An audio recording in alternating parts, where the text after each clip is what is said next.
జన్మ పాపము లేదంటున్నారా? మళ్ళీ దెయ్యాలను తయారు చేస్తారా? దేవునికి పరలోకం అంతా దెయ్యాల రాజ్యం చేస్తారా మీరు? నాకు లేఖనం కావాలి. పుట్టుకల్లో పాపం ఉంది అని ఒక లేఖనం చూపించండి. ఒక్క లేఖనం. లక్షల లేఖనాలు అవే చెప్తున్నాయి. జన్మ పాపం లేదంటున్న వాళ్ళారా, ఇంకెన్ని కాలము దేవుడు మళ్ళీ మీ మాటిని ఎన్ని యుగాలు కష్టపడాలి?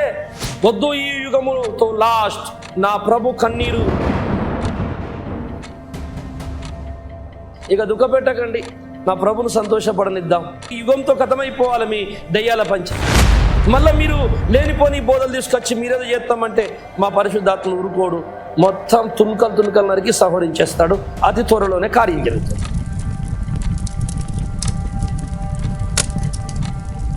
Praise Lord. అందరికీ వందనాలు. మనిషి పుట్టుకలో పాపం ఉన్నదా లేదా, జన్మతో పాప కాడా అనే విషయాన్ని మనం పరిశోధన చేసుకుంటున్నాం.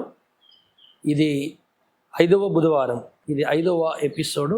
మీరందరూ కూడా ప్రతి వచనాన్ని రాసుకొని మళ్ళీ మీరు ఆ వచనాన్ని చదివి, నేను ఏ వచనం తర్వాత ఏ వచనానికి వివరణ ఇస్తున్నానో మీరు ధ్యానం చేయండి. మీరు దేవుని పిల్లలు, మీకు దేవుడు తోడుండి ఆ సత్యం నేర్పిస్తాడు. మీకు అర్థమవుతుందని నేను నమ్ముచున్నాను. ఈ భూమి మీద పుట్టినందుకు నా వంతు పని, దేవుడు నాకు అప్పచెప్పిన బాధ్యతను, నేను తెలుసుకున్న కొంత సత్యాన్ని ఇంటర్నెట్లో ఉండిపోవాలి అనే ఆశతో నేను ఈ పని చేస్తున్నాను. మంచిది. మీరందరూ కూడా ఈ వచనాలతో మరి ఈ బోధతో ఆశ్రయింపబడి సత్యము గ్రహిస్తున్నారని నమ్ముచున్నాను. పోయిన వారంలో మనము తెలుసుకున్న విషయం ఏంటంటే, సాతానులో ఒక భాగము, సాతాను లోపల ఒకటి నిత్య చీకటి ఉన్నది. ఆ చీకటిలో కొంత భాగము మరణము, వ్యాధి రూపములో ఉన్నదని చెప్పుకున్నాం. వాడే మరణము, ఎందుకంటే పాతాళానికి కాపరి మరణము అని బైబిల్లో చదువుకున్నాం. మరి మరణము ఒక్క బలం గల్లవాడని చదువుకున్నాం. మరణం అనేది కూడా సాతానే అని అనుకున్నాం. అక్కడ దాకా వచ్చింది. మరణమే సైతాన్ అయితే యేసు ప్రభువుని నమ్ముకుని బాప్తిసం తీసుకున్నాక ఎందుకు పోలేదు? సైతాన్ ఎందుకు పోలేదు? మరణం ఎందుకు పోలేదని, అది అబద్ధము అనే అవకాశం ఉందని కూడా మనమే మాట్లాడుకున్నాం. అయితే అప్పుడు మీకు నేను చెప్పాను, మరణము అనే ఈ కొంత భాగము మనిషి లోపల దేవుడు ఈ శరీరం ఉంది కనుక ఆ శరీరంతో ఉంచాడు. అది మహిమగా మారినప్పుడు, శరీరము పునరుద్ధానం చెందినప్పుడు వెళ్ళిపోతుంది. అప్పటి వరకు సాతాను యొక్క కొంత అంశ మన లోపల ఎందుకుంటున్నది, ఎందుకు ఉంచుతున్నాడు దేవుడు, ఆ విషయం ఇప్పుడు కంటిన్యూ అవుతుంది. అక్కడ మీకు కొంత నేర్పించాను. ఏంటంటే, యూదా ఇస్కరియోతు దేవుడు దర్శించి అతడు దేవుణ్ణి నమ్ముకున్నప్పుడు యూదా ఇస్కరియోతు లోపల సాతాను లేకుండే. మరి తర్వాత అతడు దేవునికి వ్యతిరేకంగా ఎప్పుడైతే ఆలోచించాడో అతడి లోపలికి సాతాను దూరాడు. ఆయన ఇచ్చిన రొట్టె ముక్క తిన్నప్పుడు సాతాను లోపలకు ప్రవేశించను, దూరేననుంది. అంతకు ముందేమో ఆయన నమ్ముకోవాలని ఆలోచన పుట్టించను, బయటించనుంది. అంటే ఎప్పుడైతే దేవుని నమ్ముకున్న బిడ్డలకి ఆలోచన పుట్టిస్తాడు బయట నుండి, కానీ లోనికి రాలేడు. అయితే ఆ ఆలోచనకి ఎవరైతే తలవంచుతారో, పాప యోచనలు ఎవరైతే ఇష్టపడతారో, వాళ్ళు పాపం నుండి విడుదల పొందిన వారైనా సరే, బాప్తిసం తీసుకున్న వారైనా సరే, ఖచ్చితంగా వారి లోపలికి సాతాను మళ్ళీ వస్తాడు. అప్పుడు మళ్ళీ వానికి నివాసంగా మారిపోతుంది ఆ దేహం. అందులో ఒక మాట మనము చదువుకున్న హెబ్రీ పత్రిక 2వ అధ్యాయము మరి 14వ వచనాన్ని ఒకసారి చదువుకుందాం. కాబట్టి ఆ పిల్లలు రక్త మాంసములు గలవారైనందున ఆ ప్రకారమే మరణము యొక్క బలము గలవానిని, అనగా అపవాదిని మరణము ద్వారా నశింపజేయుటకును, జీవిత కాలమంతయు మరణ భయము చేత దాస్యమునకు లోబడిన వారిని విడిపించుటకును ఆయన కూడా రక్త మాంసములలో పాలివాడాయెను. చాలు. దేవునికి స్తోత్రములు కలుగును గాక. మరణము యొక్క బలము గలవానిని ఓడించుటకు పరమాత్ముడైన దేవుడు మరణము ద్వారానే వారిని నశింపజేయాలి. భౌతిక నెరవేర్పు, ఆత్మ సంబంధం నెరవేర్పు రెండింటినీ మనము కొలిచి చూసుకోవాలి. ప్రతి మాటని ఒక్కటే నువ్వు చూసుకున్నట్లయితే మనం నశించిపోతాం. సత్యం మనకు దొరకనీయడు సైతాన్. అయితే మరణము యొక్క బలము గల్లవాడు అపవాది అని చెప్పాడు. ఆ తర్వాత వానిని నశింపజేయుటకు, అనగా మరణమును నశింపజేయుటకు ఆయన ఆ మరణములో ఉన్నటువంటి పిల్లల్ని విడిపించుటకు రక్త మాంసములో, అంటే మరణించగల శరీరంలోనికి వచ్చాను. మరణము యొక్క బలము గల్లవాడంటే అపవాది అని ఇందాక చదువుకున్నా. ఓకే, అపవాది అంటే ఎవరు? అపాయము తలపెట్టువాడు. అపాయము తలపెట్టువాడు సాతాను. ఈ సాతాను ఎవరు? మరణము యొక్క బలము గల్లవాడు. అంటే మరణము వేరు సాతాను వేరా అనటానికి వీలు లేదు. ఎందుచేతనంటే ఇప్పుడు నేనున్నాను, నేనొకరిని, నా బలం ఒకటా, లేక నేను నా బలము రెండు ఒకటేనా? నేను ఉన్నాను, నాకింత బలం ఉంది, నా బలము నాదే, నేనే, నాలోని కొంత భాగము నా బలము. రైట్ అన్నప్పుడు సాతాను మరణం యొక్క బలము గల్లవాడు అన్నప్పుడు బలము వానిదే కదా, వాడు కాకపోతే ఇంకెవరైతారా దాన్ని? ఇది మనం చాలా జాగ్రత్తగా ఆలోచించాలి. అంటే మరణం అనేది సాతాను లోపల కొంత భాగము మరణమై ఉన్నది అని బలము, వాని బలము మరి మనిషి లోపల ఉంది. అది ఏం చేస్తుంది? కేవలం మరణం రూపమే. అది మరణింపజేస్తుంది, వ్యాధి కలిగిస్తుంది, బాధపడుతుంది.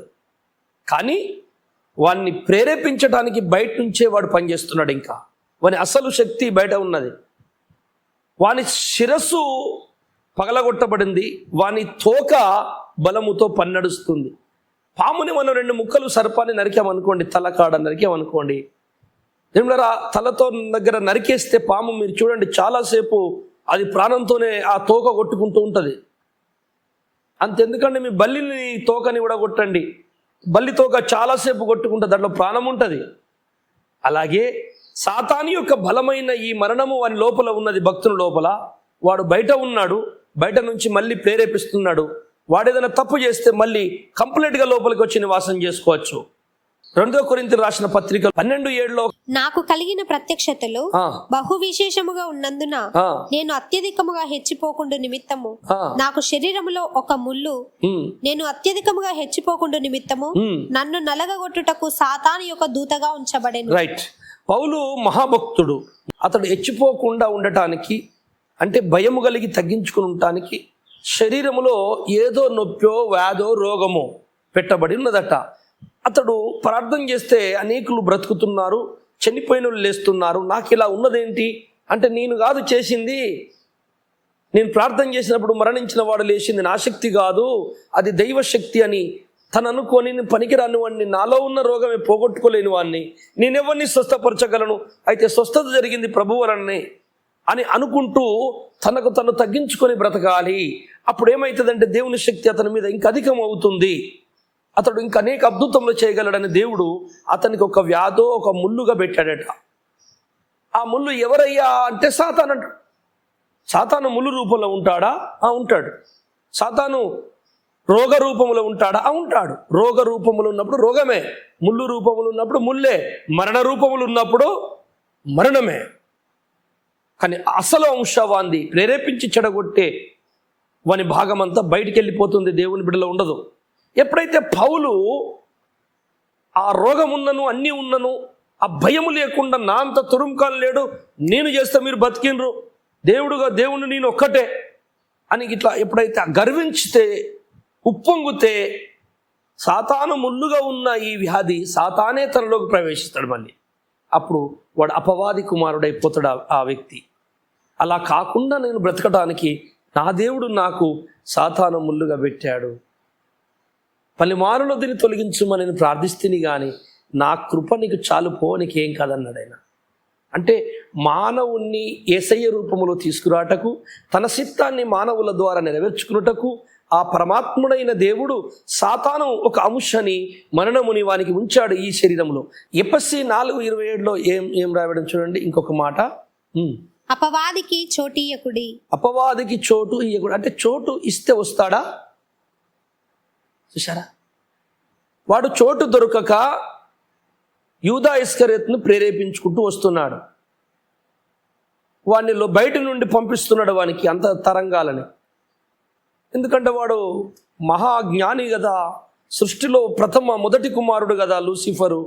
వానికి ఏం తక్కువ ఉన్నాయి? అనేక మహిమలు ఉన్నాయి ఆయన చేతిలో. వాడు అగ్ని కూడా దించగలడు. కనుక బయట నుండి తరంగాలు పంపుతున్నాడు. అతని కోరిక దగ్గ ధనాపేక్ష ఉన్నటువంటి వానికి అమ్ముకో అని బయట నుంచి తరంగాలు పంపుతుంటే యాక్సెప్ట్ చేయకుండా త్రోసివేసి నా అని చెప్పి బలముగా బిగుసుకొని ఉంటే వాడు అతనిలోకి ప్రవేశించేటోడు కాదు. ఎప్పుడైతే దాన్ని స్వీకరించాడో ఆ తర్వాత ప్రవేశించను. చూచారా, ఇది భక్తుని లోపల, రక్షింపబడ్డ భక్తుని లోపల జరుగుతుంది. మత్తయి సువార్త 16:22లో పేతురు ఆయన చేయి పట్టుకొని, ప్రభువా, అది నీకు దూరం అవునుగాక, అది నీకెన్నడూ కలుగదని ఆయనను గద్దింపసాగెను.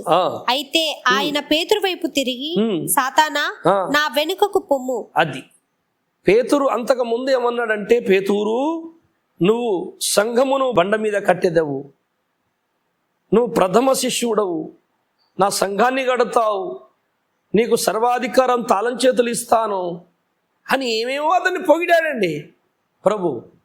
అంత గొప్ప పేతురు, క్రీస్తుకు ప్రథమమైనటువంటి కుమారుడు, శిష్యుడు, అతను అంత పెద్దను పట్టుకొని ఒకటే క్షణముల సాతానా వెనుకవో అని ఎందుకు అనాలే?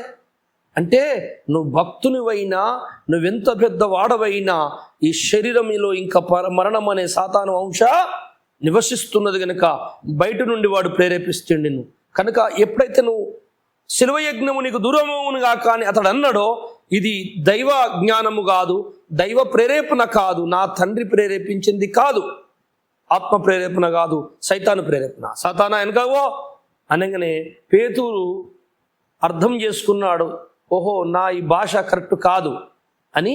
వెంటనే అతడు మార్చుకొని ప్రభుని వెంబడించాడు.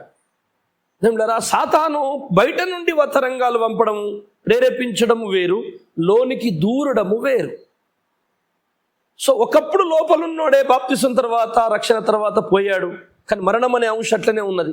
ఈ శరీరం ఉంది కనుక ఉన్నాడు, శరీరం లేకపోతే బాధ లేదు. ఈ శరీరం ఉంటేనే మరణం ఉంది కనుక, ఈ మరణం అనే సాతాను ఉన్నాడు కనుక ఇదంతా బాధ వచ్చి పడుతుంది కదా. ఇతనికి దిద్దడము, చేయడము, దేవునికి మనకు ఎంత కష్టాలు ఎందుకు? ఈ యుద్ధము, యుద్ధోపకరణములు, ఈ విశ్వాసము, ప్రార్థనలు, ఈ కష్టాలు వాడు మన మీద ప్రేరేపించడము, మనం కష్టపడడము, మన కష్టాలు తెచ్చిపెట్టడము, ఇవన్నీ బాధలు ఎందుకు? ప్రభు ఒక గొప్ప కార్యం చేస్తే బాగుండు అనిపిస్తుంది. ఇప్పుడు ఎంత అయిన తర్వాత ఏమనిపిస్తుంది అంటే, ప్రభు బాప్తిసం తీసుకోగానే ప్రతి వ్యక్తిని మహిమగా మార్చేస్తే అయిపోతుంది. బాప్తిసం తీసుకోగానే శరీరం మహిమగా మారిపోతుంది, మరణం అనేది ఉండదు. ఇక అప్పుడు ఏ బాధ ఉండదు. కొంతకాలం మహిమ శరీరంతో సువార్త చేసేసి పరలోకం వెళ్ళిపోతే అయిపోతుంది కదా అని మనం అనుకుంటాం. కానీ ఒక ప్రాబ్లం, బాప్తిసం తీసుకోగానే శరీరం మార్చేసి మహిమగా మారిస్తే ఏమవుతుందంటే ఆ సాతాన్ అనేవాడు, ఇదిగో నువ్వు ఇతన్ని మనసుని మార్చుకోలేక నువ్వు మహిమగా మార్చేశావు, మట్టి శరీరాన్ని, నేను పెట్టినటువంటి మరణం అనే ముళ్ళుని వాళ్ళు గెలవలేదు, జయించలేదు. ఆ ముళ్ళుని నువ్వు జయించి వాళ్ళని జయింపజేయాలి. అలా జరగకుండా నువ్వు మహిమగా మార్చావు గనక, వాళ్ళ నీతి అనేది వారి లోపల లేదు గనక ఈ లోకములో నువ్వు ఓడిపోయావు దేవా, నేనే ఏలుకుంటా మిగతా వాళ్ళని చెప్పి భూలోకంలో ఆడే తిష్ట వేసుకుంటాడు, దేవునికి వ్యతిరేకంగా తిరుగుతాడు. ఈ శరీరంతో వీంతో గొడవేంది?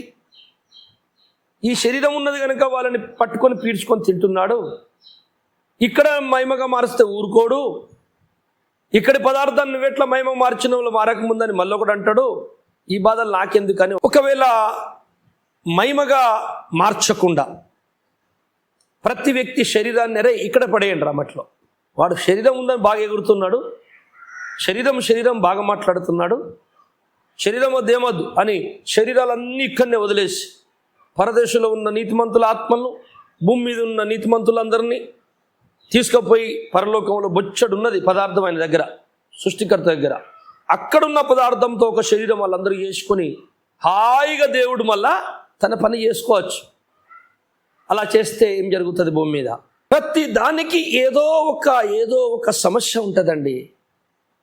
సమస్య లేకుండా నా ప్రభు మనల్ని కష్టపెడతలేడు. ఒక సమస్య ఉన్నది కనుకనే మనల్ని తన ఇంటికి తీసుకెళ్ళుటకు ఒక సమస్య అడ్డం వస్తుంది కనుకనే, ఎదురు తిరుగుతుంది కనుకనే, నా పిల్లల్ని నా ఇంటికి తీసుకుపోవాలంటే ఆ సమస్యని ఛేదించి గెలిచి పట్టుకొని పోవాలని ఆయన మనకు ఇవన్నీ కలగజేస్తున్నాడు. ఈ సంగతి అర్థం కాక అడ్డదిడ్డంగా మాట్లాడి పుట్టుకలో పాపము లేదని, యేసు ప్రభు మనవుడు ఒకటే పుట్టుకని సాతాను మనుషుల గుండెల్లో నింపిపోశాడు. వీళ్ళెన్నడికి కూడా పరలోక రాజ్యం రారు. జన్మలో పాపము లేనివాడు యేసుక్రీస్తు నేను ఒక్కటే అనుకుంటాడు గనుక, యేసు ప్రభుల వారిని గొప్పగా ఎంచలేడు గనుక వాడు పరలోకం రాడు అని నేను గంటపోతంగా చెప్తున్నాను. కానీ మారాలి వాళ్ళందరూ. ఈ కడవర దినములో సర్వసత్యం బయటకు వస్తుంది. మీరు చూస్తూ ఉండండి. ఇది ఇప్పుడే తెగేది కాదు, నేను చెప్పేది చాలా ఉంది నా సబ్జెక్టు. నేను అది కూడా పైన చెప్పుకుంటూ వస్తున్నాను. అన్ని వచనాలు ప్రతిదానికి ఇవ్వాలంటే చాలా గంటల సమయం పడుతుంది ఒక ఎపిసోడ్కే. అయినా మీరు అర్థం చేసుకుంటారా దేవుడు మిమ్మల్ని దర్శిస్తాడని చాలా ప్రాముఖ్యమైన వచనాలే మీకు ఇస్తున్నాను. శరీరంలోని ఇక్కడే వదిలేసి, సాతాను శరీరం ఉన్నది కనుక పాత శరీరం, మరణం ఉన్నది కనుక నా అంశం ఉన్నది కనుక వాళ్ళు గెలవకుండా నువ్వు వీళ్ళని మహిమగా మార్చడానికి వీలు లేదని వాడు ఎదురు తిరుగుతాడు కనుక ఈ శరీరాన్ని ఇక్కడ వదిలిపెట్టేద్దాం. వదిలేసి ప్రాణాత్మలను, ప్రాణం ప్లస్ మానవుడు, ప్రాణము ఆత్మ శరీరం త్రిత్వమై ఉన్నాడు. దేవుని స్వరూపములో దేవుడు తండ్రి కుమార పరిశుద్ధాత్మ త్రిత్వమై ఉన్నాడు. ఇది కూడా ఒప్పుకోరు. జన్మ పాపము లేదు అనేవాడు త్రిత్వాన్ని ఒప్పుకోలేడు. యేసు ప్రభుని దేవుడు అన్నాడు. ఏమంటే 1000 ఏళ్ల పరిపాలన లేదు అంటాడు. కొత్తగా జన్మించుడా వాడు పట్టించుకోడు. అసలు వాడు పరలోకమే రాడు. పరలోకమే రాడాడు. Number 1 Lucifer. యేసు ప్రభుల వారు ఎవరో ఏంటో పూర్తిగా అర్థం కాదు. కొంతమందికి అర్థమైంది, కానీ కొద్దిగానే అర్థమైంది. దగ్గరికి వెళ్ళారే కానీ ఆయన స్పష్టంగా చూడలేదు. ఇంకా నేను యేసయ్యను స్పష్టంగా చూపించాలని లేఖనములకెళ్ళి నా ప్రయత్నం నేను చేస్తున్నాను. ఇంతగా నువ్వు చూపించడం ఏందా, నువ్వు చూసినవా అని నన్ను అడగచ్చు. నేను చూశాను, అతన్ని కౌగిలించుకున్నాను. నాకు దర్శనములు ఆయనతో నాకు చాలా, ఆయన ఎలా కౌగిలించుకుంటే ఏ అనుభూతి కలుగుతుందో నాకు అనుభవం ఉన్నది. ఆయనకు నాకు చాలా మంచి స్నేహం ఉన్నది. ఆయన మంచి స్నేహశీలి, మంచివాడు యేసయ్య. ఆయన నవ్వు చూస్తే భూప్రపంచములో ఈ లోకము, నీ శరీరము, నీ బంధువులు, ఈ ప్రపంచాన్నే మర్చిపోతావు ఆ నవ్వును ఒక్కసారి ఇట్లా చూడాలి. కానీ ఆ సెకండ్లో నేను మర్చిపోయాను మొత్తం అన్ని లోకాలను, నా స్థితినే మర్చిపోయాను. నేను అసలు ఇక్కడ ఉండను అనుకున్నాను. అంత మంచి గొప్ప బంధువు, మిత్రుడు. ఆయనకు మనకున్న బంధం అది ఎక్కడదో అర్థం కాలే నాకు. ఈ బంధము నేను ఈ లోకంలో రాకముందు ఉన్న బంధమే. దీనికంటే మించిన బంధము నాకు ఎక్కడ లేనని అనిపించింది. స్నేహితులారా, మీకు కూడా యేసు ప్రభుకి మీరు దగ్గర అవ్వడానికి ప్రయత్నిస్తే ప్రభు ఈ అనుభూతి మీకు కూడా ఇస్తాడు. ప్రాణాత్మలను తీసుకొని పరలోకం పోతే ఏం జరుగుతుందో ఇప్పుడు మీకు చెప్తా వినండి. దేవుడు ఈ గొడవ ఎందుకు, ఈ సైతాన్ని కానీ మరణము, ఈ లొల్లి ఎందుకు? వీళ్ళ వాని ముఖాన ఈ శరీరమే అంటున్నాడు కనుక శరీరాన్ని ఇక్కడ వదిలిపెట్టేద్దాం, పరలోకం వెళ్ళి మనలోకి ఇంకోటి చూసుకుందాం అని చెప్పి ప్రాణాత్మల్ని పట్టుకొని నీతిమంతులు ఆత్మలు, పరదేశుల ఆత్మలు, భూమి మీద ఆత్మలన్నీ ఒక చోటకు చేర్చుకొని ప్రభు పరలోకం పోయింది అనుకుందాం. భూమి మీద ఉన్న ఈ సైతాన్ గాన్ని, వాని సైన్యాన్ని మొత్తం తీసుకెళ్ళి అగ్గిగుండలో వారేసాడు. ఇక లేడు. నల్లమొక పోడా శరీరం అన్నావు కనుక ఇక శరీరం నీ ముఖాన కొడతానా పోరా, ఇక్కడనే వారెత్తున్నా, ఇక నువ్వే ఉంచుకోరా, ఇక వాళ్ళు మరణించుడు లేచుడు అవసరం లేదు నాకు, ఇక తీసుకొని పోతున్నా, నేను వేరే చూసుకుంటా అని ప్రభు అందరినీ మనల్ని ప్రాణాత్మల్ని ఇట్లా బాప్తిసం తీసుకోగానే శరీరం వదిలిపెట్టి వెళ్ళిపోవచ్చు. లేకపోతే ఒకనాడు అన్నీ తీసుకొని కూడా పోవచ్చు. అట్లా పోతే ఏం జరుగుతుంది? సాతానుని వానిని సైన్యం అంతా నరకములు వేసేసి ప్రభు తన ఆత్మను తన బిడ్డల ప్రాణాత్మలను పట్టుకొని పరలోకం వెళ్ళిపోయి శరీరాలు ఇక్కడనే పడేసాడు, మట్టిలోనే కలిపేసాడు, బుడిది చేసి పడేసాడు. ఇప్పుడు ఏం జరుగుతుంది తెలుసా మీకు? పరలోకము వెళ్ళిపోయిన తర్వాత ఈ భూలోకమంతా కూడా ఏమిలరా సకల దురాత్మలందరినీ తీసుకెళ్ళి అగ్గిగుండలో వారేస్తే అంత ఫ్రెష్ అయిపోయింది. ఇక వాళ్ళు లేరు, ఎవరు లేరు, ఇక్కడ చీకటి శక్తులు ఏం లేవు, మొత్తం అగ్గిగుండలోకి వెళ్ళిపోయినవి అని హాయిగా కోట్ల ప్రపంచ దూతలందరూ సంబరంగా స్వీట్లు పంచుకుంటూ ఎంజాయ్ చేసుకుంటూ ఉంటారు, పండుగ చేసుకుంటారు. అప్పుడు ఏం జరుగుతుందంటే పాతాళ లోకములు, అగ్గిగుండములు, అగ్ని నరకములు, బగబగమని నరకములో కాలుతున్న సైతాను, లూసిఫరు అని సైన్యం. అక్కడ నరకము దగ్గర కూడా చాలామంది ప్రధాన దూతలు, మరి అధిపతులు, అధికారులు ఉంటారు అక్కడ. ఆ నరకములో కాలుతున్న వారిని మరి ఒడ్డుకు రాకుండాలని గరిటెలతో లోపలికి తోసుకుంటూ వాళ్ళని హింస పెట్టుకుంటూ లోపల అగ్నిగుండంలో పడేసి ఎవరు బయటికి రాకుండా కూడా అక్కడ కంచ, ఎట్లా అంటే ఏదైనా తోటకు ఖడ్గజ్వాలలో కంచె వేసెను, దూతల్ని ఖడ్గజాలలో ఉంచాడట, మళ్ళీ మానవులు లోపలికి వెళ్ళి తింటారేమో జీవవృక్ష ఫలమని. అలాగున దేవుడు కాపుదల పెట్టిండు అనుకుందాం నరకం కాడ. వీడు నరకగుండములుండి ఏమంటాడంటే, మీ దేవుడు అన్యాయస్తుడు. ఎందుకు అన్యాయస్తుడు రా? మా దేవుని సృష్టిని ఖరాబు చేసింది కాక నువ్వు మా దేవుని అంటావా అని ఆ దూతలు అంట.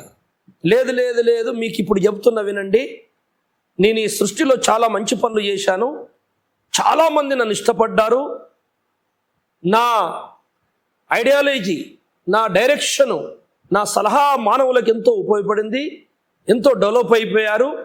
అది ఓర్వలేక అందరూ నన్నే ఇష్టపడుతుర్రు అని ఆయనకు శాతగాక ఈ రకంగా చేశాడు. ఏం చేశాడు రా అంటే, ఇదిగో మనుషులను త్రిత్వముగా సృజించిన మీ దేవుడు అని. ఈ మా దేవుడు అంటున్నావేంట్రా? నీ దేవుడు కదా ఒకప్పుడు. దేవుడారా, దురాత్మ చీకటి, అంధకారం అనే చీకటి ఎవరి లోపల ఉంటుందో వాని పదాలు మారిపోతాయి. ఒక పాస్టర్ గారి దగ్గర నుంచి బయటకు వెళ్ళిపోయినా, ఒక నీతిమంతుడు అయిన పాస్టర్ దగ్గర నుంచి ఒకడు బయటకు వెళ్ళిపోయిన అనుకో, వాని బుద్ధి మంచిగా లేక అక్కడ ఇనుమల లేక బయటకు వెళ్ళిపోయి ఆ మిగతా చర్చ్ వాళ్ళు రోడ్డు మీద కలిస్తే ఏమంటాడు, మీ పాస్టర్కి ఇట్లా అంటున్నాడు కదా అంటే, ఆ పాస్టర్ ప్రార్థన చేస్తే బతికినోడే వీడు ఒకప్పుడు. కానీ బయటికి వెళ్ళిపోయి చీకటి ఆవరించినాక మీ పాస్టర్ అన్నప్పుడు వాళ్ళ కోపం వస్తుంది తెలుసా. మిగతా చర్చ్ నువ్వు మొన్నటిదాకా మా పాస్టర్ దగ్గర బతికి గాడిది, మీ పాస్టర్ అంటారు, నీకు పాస్టర్ కాదురా అని తిడుతారు వాళ్ళు. అదే సేమ్ సిచ్యువేషన్ నరకగుండం కూడా జరుగుతుంది. మీ దేవుడు అంటే నీకు దేవుడు కాదురా, నాకు కాదు, నన్ను శిక్షించుండు, నేను చెప్పినట్టు వినలేదు కనుక నాకు దేవుడు ఎట్లయితే. సో మీ దేవుడు అన్యాయం చేశాడు.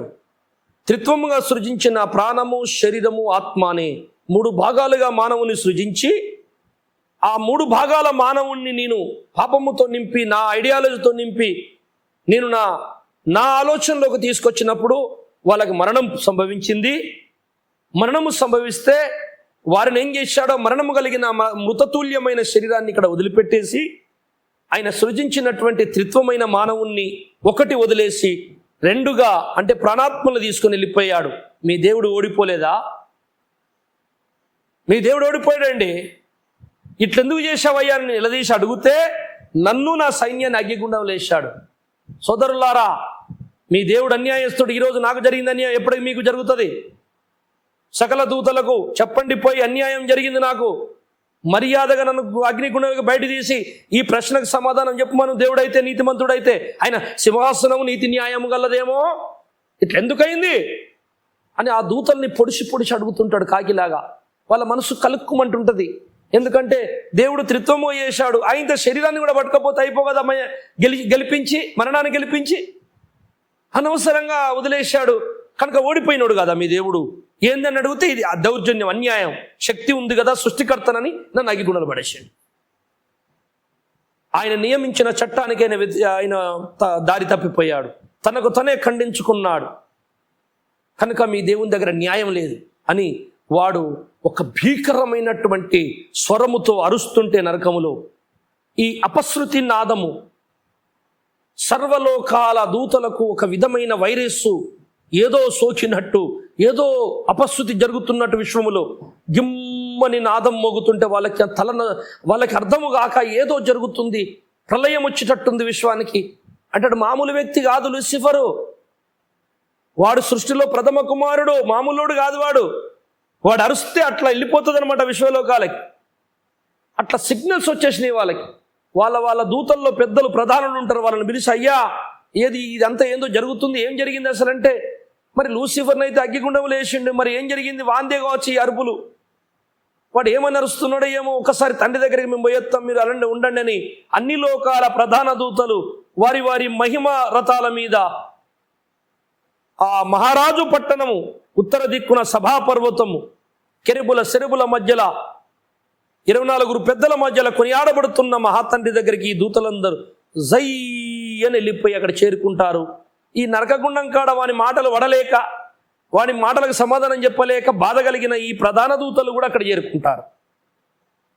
అక్కడ ఏరుకున్న తర్వాత ఏం జరుగుతుంది? అయ్యా ఏంటి అపశృతి అయ్యా, అన్ని లోకాల దూతలందరూ బాధపడుతున్నారు, ఏం జరిగిందయ్యా, ఇదేంటిదయ్యా అని అన్ని లోకాల ప్రధాన దూతలు ఆ పరమాత్ముని తండ్రిని అడుగుతారు. అంతలోనే నరకం దగ్గర ఉన్న ప్రధాన దూతలు కూడా వచ్చేసి, అయ్యా జరిగిన కథ ఏంటంటే, నరకము దగ్గర మీ దేవుడు అన్యాయస్తుడు, త్రిత్వంగా సృజించిన మనుషులను ఒక శరీరాన్ని గెలవలేక వదిలేసి వారిని దిద్ద శాతగాక ప్రాణాత్మ పట్టుకుని వెళ్ళిపోయాడు. ఇదేంటి అని అడుగుతున్న నరకం లేచాడు. ఇదే న్యాయం ఇదే ఉంది అని వాడు అంటుంటే సమాధానం చెప్పలేక మాకు చాలా కోపం వస్తుంది సార్. అప్పటికి 2-3 సార్లు శూలం పెట్టి పొడిచాం, లోపలికి దొబ్బేశాం, కానీ వాడి మాటలు అయితే మాకు బాధ అనిపిస్తుంది సార్, ఏంది అని చెప్పి వీళ్ళు అక్కడ చెప్పేస్తారు విషయం అంతా. స్నేహితులారా, ఇలాగ అంటాడంటావా, లేక ఈ పాస్టర్ ఒక కట్టుకథ అల్లి చెప్తున్నాడా, ఇట్లా జరుగుద్దంటారా అని మీరు అనుకోవచ్చు. ఒక సన్నివేశము మన కళ్ళ ముందు ఆవిష్కరింపబడుతున్నది. ఆ దర్శనం అంటే అది ఖచ్చితంగా లేఖనానుసారమైనది అయితేనే మనం నమ్ముతా. నేను లేఖనాన్ని సపోర్ట్ చేయని దర్శనాన్ని ఎప్పుడు నమ్మను. సో అలా అడిగే అవకాశాలు ఉన్నాయి. పూర్వం ఒకసారి జరిగింది అదని మీకు ఈ యొక్క ప్రారంభ ప్రసంగంలోనే మొదటి దినమున మొదటి బుధవారంలో చెప్పాను. నేను జరిగినదే మరలా జరుగుచున్నది. ప్రసంగి అన్న మహాజ్ఞానం అది. మత్తయి సువార్త 13:27 చదవండి. ఈ దూతలు అడిగే లక్షణము, అక్కడికి వెళ్తారా, ఇలా అడిగే లక్షణం ఉందా బైబిల్లో? కూడా తప్పకుండా ఉన్నది. ఇది ఎక్కడి అంటే ఎలా మనం నమ్మగలమంటే, అప్పుడు ఇంటి యజమానుని దాసులు అతని యొద్దకు వచ్చి, అయ్యా నీవు నీ పొలములో మంచి విత్తనము విత్తితివి గదా, అందులో గురుగులు ఎక్కడి నుండి వచ్చినవని అడిగిరి. ఇది శత్రువు చేసిన పని. చాలు, ఇదే మాట అన్నమాట. అయ్యా వాడు ఇలా అంటున్నాడేంది, మరి ఏం సంగతి అని వాళ్ళు అడుగుతారు. నిజంగా ఇలా అడిగించుకుంటాడా దేవుడు? ఇలాంటి పరిస్థితి మళ్ళీ తెచ్చుకుంటాడా దేవుడు అంటే ఎన్నటికీ కాదు. అయినా ఈ సాతాను అలా దేవుని మీద ఫిర్యాదు చేసి నరకములో ఉండి కూడా దేవుణ్ణి బాధ పెట్టే మాటలు అంటాడా? అసలు వీడు వాదన పెట్టుకుంటాడా? దేవుడు ఏదంటే చేయొచ్చు, దేవునికి సర్వాధికారం కదండి, నా ఇష్టం రా చెయ్యొచ్చు, చెయ్యడని అంటలేను. కానీ ఆయనకు అధిపతి లేడు, పెద్ద లేడు, బోధకుడు లేడు. ఆయన మనస్సాక్షే, ఆయన సింహాసనమే, ఆయన కట్టడే ఆయనకు అధిపతి. ఆయన నీతి న్యాయములు గల్లవాడు గనుక అది అలా అంటుంటే అనేక దూతలు కూడా అంటారు, ఏంటి సార్ ఇట్లా జరిగింది నిజమే కదా, మీరు శరీరాన్ని వదిలిపెట్టి 2 పట్టుకొని వచ్చారు, 2 పట్టుకొని రావడం మనం ఓడిపోయాం అంటుండేవాడు అని వాళ్ళంటే ఈయన అనిపించుకునేవాడా? అసలు వీడు వాదన పెట్టుకుంటాడా అలాంటి సమయాల్లో అంటే తప్పకుండా పెట్టుకుంటాడు. యూదా పత్రిక 9వ వచనం చదువుకుందాం ఒకసారి. అయితే ప్రధాన దూత అయిన మిఖాయేలు అపవాదితో వాదించుచు మోషే యొక్క శరీరమును గురించి తర్కించినప్పుడు దూషించి తీర్పు తీర్చ తెగింపక ప్రభువు నిన్ను గద్దించునుగాక నేను. చాలు, అక్కడ మోషే శరీరమును గురించి దేవుడరా మిఖాయేలు వచ్చిండట తన సైన్యంతో. ఎందుకు అంటే మోషే శరీరమును తీసుకెళ్ళాలి. ఎందుకంటే ఇశ్రాయేలు మోషే శరీరముని విగ్రహం చేసేస్తారు. ఆయన డైరెక్ట్ ఫేస్ టు ఫేస్ దేవునితో మాట్లాడినవాడు కదా, ఒకటి. రెండోది పునరుద్ధానం, చనిపోయిన వాళ్ళు తిరిగి లేచే పునరుద్ధానానికి సాదృశ రూపముగా మోషనుంచాడు. ఉన్నవారు మహిమగా మారే వారికి సాదృశ్యంగా హానోకుని ఏలియనుంచాడు. ఈ 2 స్పెషల్గా దేవుడు జరిగించాడు ముందుగా. అయితే ఇతని శరీరముని ఇతడు తీసుకెళ్తున్నాడట. ఆయనకేం బాధ? ఏమంటే సైతానికి బతికున్నోళ్ళతో కోట్లాడ పెట్టుకోవాలి, బతికున్నోనితో పంచాయతీ పెట్టుకోవాలి, బతికున్నోని బాధ పెట్టాలి. కానీ చచ్చిపోయిన శరీరం అట్లా గడిచిపోతుంది. చచ్చిపోయిన శరీరం కోసం వీనికి అంత బాధ ఎందుకండి? వాదం పెట్టుకున్నాడు మిఖాయేలు తమ్ముడు. మిఖాయేలు తమ్ముడు అవుతాడు ఆయనకి. ఎందుకంటే సృష్టిలో మొట్టమొదట చేయబడిన వ్యక్తి పెద్ద కుమారుడు లూసిఫర్. తర్వాతనే వీళ్ళందరూ పుట్టారు. కలగజేశాడు దేవుడు, సృష్టించాడు. తమ్ముడు మిఖాయేలు, నువ్వు నిన్నగాక మొన్న పుట్టినోనివి. సృష్టి చేసినప్పుడే మొట్టమొదటి కుమారుడు నేను. నన్ను పరిపూర్ణమైనటువంటి దూతగా నన్ను అన్ని శక్తులతో వరములతో నింపాడు. అన్ని లోకాల్లో నేను తిరిగాను, మీకు తెలుసు నేనే ప్రధానుడని అందరూ నాకు నమస్కారం చేశారు. ఒకప్పుడు నువ్వు కూడా నమస్కారం చేసినోనివే మిఖాయేలు. ఇప్పుడు నువ్వు చెప్పు నాన్న, ఇది కరెక్టేనా, న్యాయమేనా? మీదే ఉంది. ఒకటి నడుస్తుంది ఇక్కడ, నేను ఒక ప్రతిపాదన తీసుకొచ్చి పెట్టాను, నా రూల్ ఒకటి పంపించాను, ఇది న్యాయము, అందరికీ మేలు, అన్ని లోకాలకు మేలు అని తీసుకొస్తే లేదు నేను నీ అంతని ఒక్కడినే, నా కొడుకే ఒకడు రాజు, 10 మంది రాజులు ఉండొద్దని ఆయన అన్నాడు. లేదులే కష్టపడేటోళ్ళందరికీ రాజరికం ఇవ్వాలి అని నేను అన్నాను. అయితే అక్కడ నుంచి నన్ను తోసేశాడు. మీకు కొంతమంది దూతలు నా వెనుకలు వచ్చేశారు, వాళ్ళందరూ కూడా మా దెయ్యాలే, నేను పెద్ద దెయ్యాన్ని అని పేరు పెట్టారు మీరు. సరే మీరే అన్నట్టు దెయ్యానే కావచ్చు మికాయేలు. మరి ఇప్పుడు ఈ న్యాయం చెప్పు. ఆయన ఆదికాండంలో చేసిన ఏంటి వాగ్దానం ఏంటి? స్త్రీ సంతానము రావాలి, మరణము గెలవాలి కదా. మరి మరణం ఎప్పుడు గెలిచిండు? ఆయన కుమారుడు వచ్చి ఎప్పుడు మరణించి తిరిగి లేచిండు? ఆయన మరణమే గెలవక ముందు మరణించిన వాడిని ఎట్లా లేపుతావు? మరణము గెలిచేవాడు ఎవరు? మోషే ఆదాము నుంచి వచ్చిన, ఆల్రెడీ అతిక్రమించిన రక్తముతో వచ్చిన శరీరం ఇది. ఆల్రెడీ, ఈ మాట గుర్తుపెట్టుకోండి, ఆల్రెడీ అతిక్రమించిన రక్తమాంసముల ముద్ద ఇది మోషే శరీరం. కానీ బలికి కావలసింది ఇది కాదు, పునరుద్ధానం చెందవలసింది ఇది కాదు, మరణాన్ని గెలవలసింది ఇది కాదు, నేను ఓడగొట్టిన శరీరం కాదు, అక్షరాల మానవ శరీరమే గాని ఈ ఆదాము నుండి వచ్చిన రక్త మాంసములు వద్దు. అలాంటి శరీరము కలిగిన వాడు ఒకడు రావాలి కదా. ఆయన వచ్చి చేయాలి కదా ఇదంతా పని. చెయ్యక ముందే నువ్వు వచ్చి ఈ శరీరాన్ని ఎందుకు లేపుతున్నావు మికాయు? మాకు తెలియదన్నా ఇదంతా, ఆయన చెప్పినట్టు మేము చేస్తాం.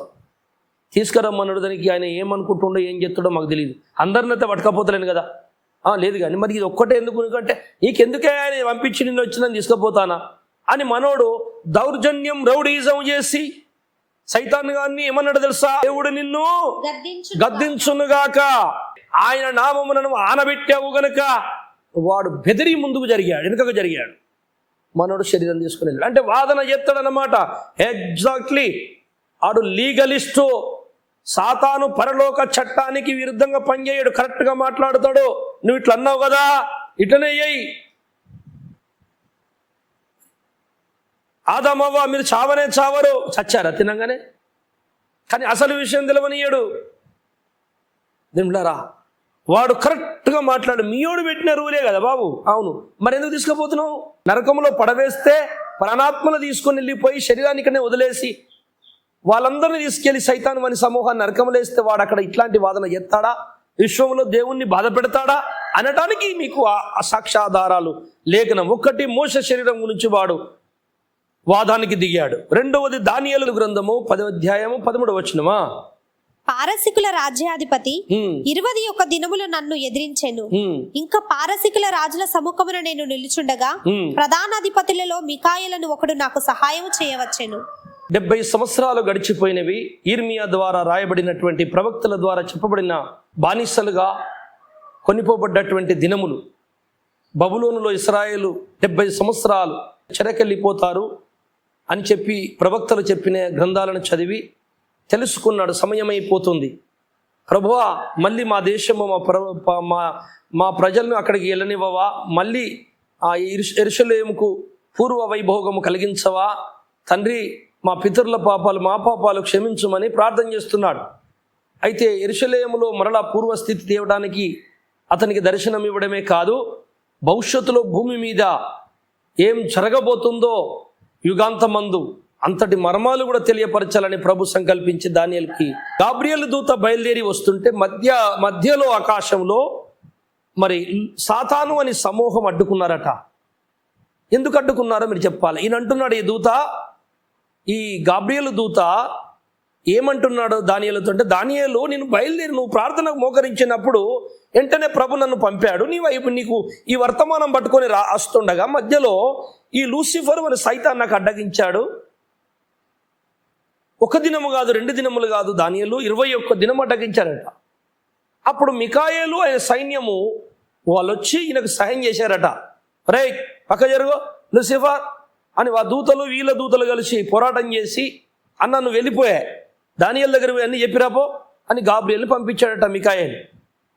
ఈయన అక్కడ యుద్ధము చేసుకుంటూనే ఉన్నారన్నమాట. వాడు ఏమడిగి ఉంటాడు వాళ్ళని, మికాయేల్ని అంటే, ఇది అన్యాయము గాబ్రియేలు, ఇది అన్యాయము తమ్ముడు, మీరు అన్ని విషయాలు ముందుగానే చెప్పేసిన తర్వాత ఎవరికి వాడు జాగ్రత్త పడతాడు. నా రాజ్యం ఎట్లా నిలుస్తుంది?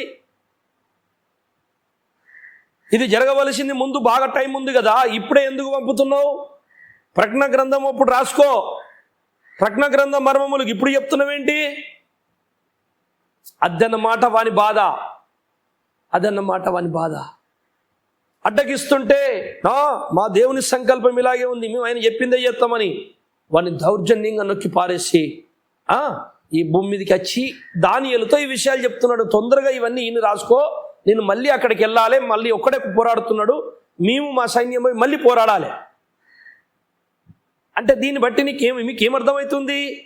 దేవుడు గిట్లా తన వాగ్దానాన్ని తప్పిపోయి తన అనుకున్నట్టుగా చెయ్యకపోతే వెంటనే వాడు అడ్డం తిరుగుతాడు. అది ప్రాబ్లం. 116 కీర్తన 15 వచనం, యెహోవా భక్తుల మరణము ఆయన దృష్టికి విలువగలది. ఎందుకంటే యెహోవా భక్తులుగా ఉండి మరణించిన వారు యెహోవా స్వరూపములో చెక్కబడి మరణించారు కనుక అది విలువైన మరణం. మనుషులు 2 సార్లు చనిపోవద్దు. బైబిలు ఎబ్రీ రాసిన పత్రికలో ఉంది, మనుషులు ఒక్కసారే మరణించవలెను, మనుషులు తప్పకుండా మరణించవలెను అని లేదు. మరణించకుండా మహిమ కూడా మారిపోయే రోజులు వస్తాయిలే లాస్ట్ రోజుల్లో, పునరుద్ధాన దినమున. అందుకనే ఒక్కసారే, పరిశుద్ధాత్ముడు చాలా జ్ఞాని, మనుషులు తప్పకుండా మరణించాలని అని రాయిస్తే రేపు కడవర దినములో మార్పు చెందే వారిని చూసి ఆనోకుని పట్టుకొని ఇది ఇట్ట జరిగింది అని మళ్ళీ నాకు మానవులు ట్రాఫిక్ చేంజ్ చేసి అబద్ధ బోధలు తయారు చేస్తారు. బైబిల్ మంచిది కాదంటారు, సత్యం అర్థం కాదు అని తెలివిగా జ్ఞానిగా ఆయన కరెక్ట్గా రాయించాడు. భవిష్యత్తును చూసి ఒక్కసారి మరణించాలి కానీ మరణించి మళ్ళీ పుట్టి, మరణించి మళ్ళీ పుట్టి, పంది పుట్టి కోడై పుట్టి, పందై పుట్టి, కుక్కై పుట్టి అని లేవు. మనుషుడుగా మరణిస్తే ఒకవేళ ఒక్కసారే మరణించాలి, నెక్స్ట్ తీర్పే. అందుకే ఆ ఒక్కసారి మరణించిన శరీరమే మోసది, వదులుతలేడు వాడు పట్టుకొని. ఎందుచేత అంటే ఈ శరీరము ఆదాము అవ్వ నుండి వచ్చింది. ఓహో, పుట్టుకలో ఏదో ప్రాబ్లం ఉందన్నమాట. ప్రాబ్లం ఉంది.